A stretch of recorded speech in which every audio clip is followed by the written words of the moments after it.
ওমা পার্বতী, তুমি উঠে পড়েছো? হ্যাঁ, আসলে ওই সোমের খাবারটা বানিয়ে নিয়ে যাচ্ছি।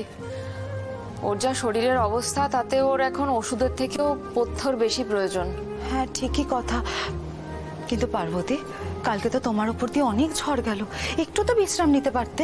আসলে রানী ওই সবাইকে নিয়ে ভুবনেশ্বরী মন্দিরে গেছে পুজো দিতে, কিন্তু ওকে তো টাইম মতো খাবারটা আজকে দিতেই হবে। ঠিকই তো কথা। এই দেখো, তুমি আমাকে তো বলতে পারতে, শুধু শুধু একা একা তুমি। তোমরা তো আছোই ওর জন্য রত্না। তাছাড়া সোমের এখন কিছুদিন খাবার দাবারে কিছু রেস্ট্রিকশনস থাকবে। আচ্ছা। এই ধরো হাই প্রোটিন ডায়েট একদম দেওয়া যাবে না। ও আচ্ছা। আর সেই জন্যই দেখো আমি ওই পাতলা করে একটু মুগের ডাল আর গোবিন্দভোগ চালের ভাত করেছি। আচ্ছা আচ্ছা। আজকে দিনটা এটাই খাক, বুঝলে? কালকে যদি একটু বেটার থাকে তখন শিবু কাউকে বলবো একটু চারা মাছ নিয়ে আসতে। আচ্ছা বেশ। ঠিক আছে। পার্বতী,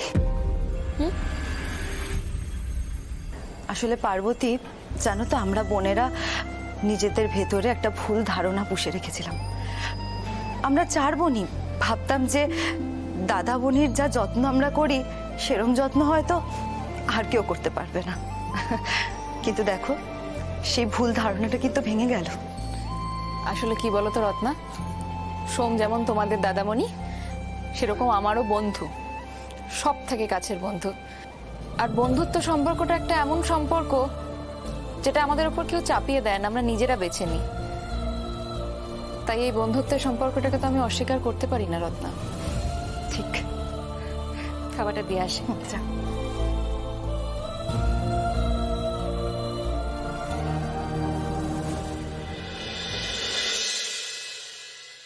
সোম,